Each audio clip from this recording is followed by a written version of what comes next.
한국을 상징하는 핵심 키워드 두 가지가 캐나다에서 예상치 못한 성과를 내고 있습니다. 현재 캐나다가 진행하는 60조 원 규모의 사업에서 한국이 유력한 후보로 거론되고 있습니다. 해당 분야에서 쟁쟁하다고 평가되던 관련국들은 한국이 언급되는 모습에 쏘가리를 느끼고 있습니다. 과연 캐나다를 놀라게 한 한국의 능력은 무엇일까요? 캐나다라고 하면 나이아가라 폭포와 루키 산맥, 툰드라마 영구, 그리고 토층과 같은 상징적이고 경이로운 자연을 먼저 떠올립니다. 그러나 전쟁이나 국방 측면에서는 크게 부각되지 않고 있는데 이러한 캐나다에서 최근 뜻밖의 움직임이 포착되고 있습니다. 현재 국제사회의 분위기를 보면 그간 안보 분야를 다소 안일하게 생각했던 캐나다조차 움직일 수밖에 없었는데 러시아와 중국의 위협 때문입니다. 특히 캐나다는 전 세계에서 가장 긴 해안선을 가지고 있는 국가로 자국 국방을 생각하면 해안선 방어는 필수적인 일입니다. 그러나 캐나다가 운영 중인 잠수함은 과거 영국 해군으로부터 구입한 2000톤급 잠수함 4척이 전부로 노후화가 심각한 상황입니다. 해당 잠수함은 1980년대에 건조된 것으로 캐나다가 2000년에서 2004년 사이 인도받았다고 합니다.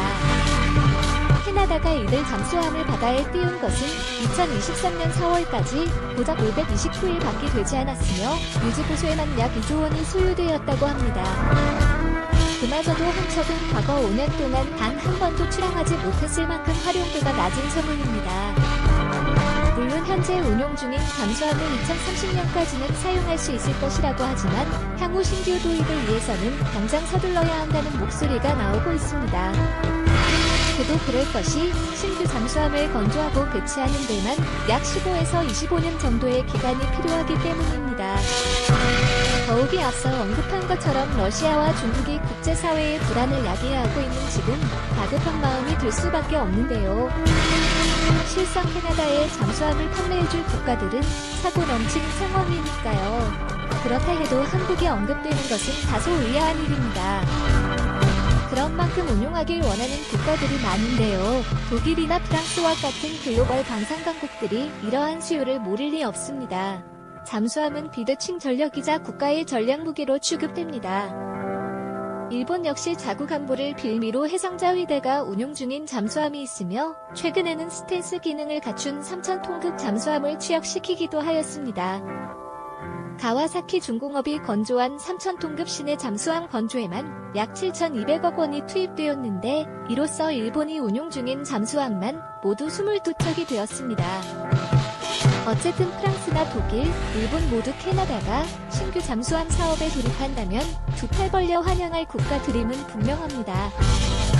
기본적인 건조 능력도 가지고 있기 때문에 신규 무기 도입 사업이 가져올 이득을 잘 있으니까요. 하지만 천문학적인 돈이 오가는 방산 계약에서 단순히 만들 수 있고 잘 만든다는 논리만으로 계약이 성사되는 것은 아닙니다. 무기 도입 사업은 다양한 이해관계와 정치 논리가 관여하기 때문으로 지난번 노르웨이 전차 사업에서 한국이 독일에 밀렸던 이유 역시 바로 그 정치 논리가 주요하게 작용하기도 했습니다. 물론 무기의 성능과 가격, 납기와 같은 기본적인 요소는 말 그대로 기본으로 갖춰야 하는 부분이지만 그런 의미에서 보자면 한국은 글로벌 무대에서 상위 1%라고 인식되고 있습니다.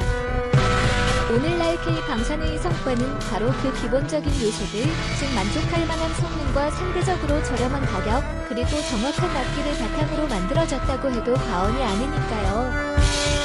실제로 지난 폴란드와의 무기 계약 이후 이루어진 납기 속도는 세계 각국을 경악시키기도 했습니다. 기존 잠수함의 심각한 노후화로 하루라도 빨리 방어라인을 구축해 갈등에 떨어진 불을 꺼야 하는 캐나다로서 먼저 나서는 국가가 있기만 했다면 한바구음을 지을 수밖에 없는 상황이지만 그렇다고 성능이나 가격을 생각하지 않을 수는 없습니다.